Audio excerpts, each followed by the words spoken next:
Okay, we're taking a look at job 21, which deals with creating our very first table and showing how to use some of the features and cool tools that make it look like a really effective way to organize some information. So let's start off by creating our table. So how we do that is we go up to our little insert column here, and we can just hit insert table.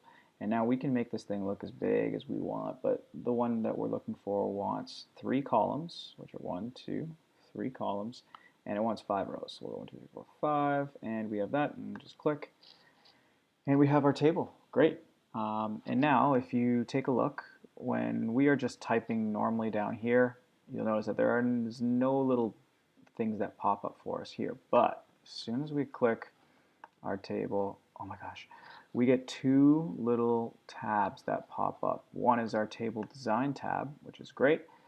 This kind of shows us how we can shade or change how it looks. And the other thing is our layout. So this is where we can like add rows, delete rows, kind of fix how we are changing our width and all those kind of things.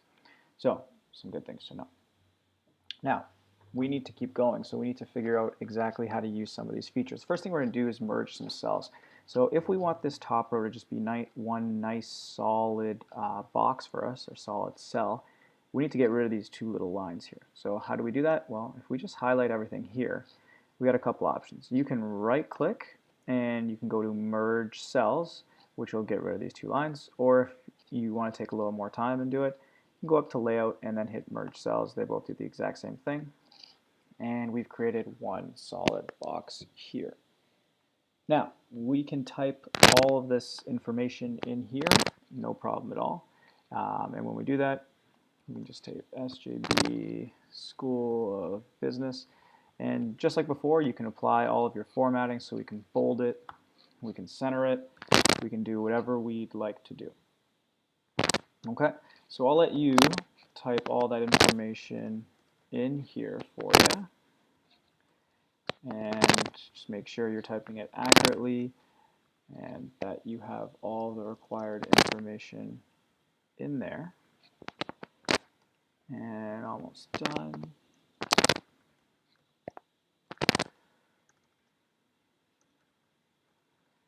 All right, great. So we have all this stuff, and now we can go ahead and we can align things. So I know our time column needs to be aligned right. So if I go up to our home and I hit the right button, it'll move everything to the right.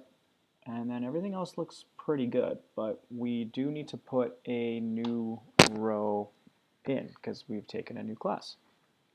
So we're taking a new class, and it's going to be on Tuesday, which means we need it in between our Monday and Wednesday column. So there's a couple ways we can do this, and I'll show you those 2 ways. So we can insert.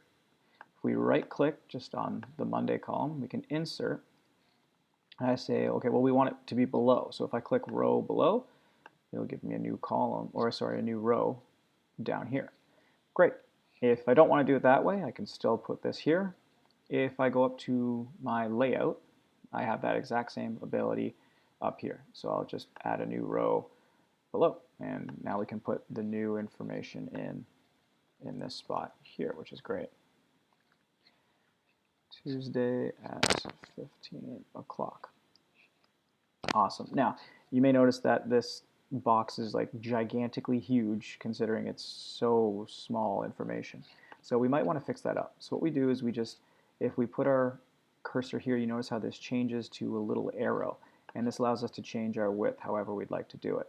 But what's really cool is Word has this auto function where it'll automatically adjust our width. So if I just double click on this spot, whenever my cursor looks like this, it'll make it as small as it could possibly be, which is great. So I'll do that for all of my things. Make this a nice tight table.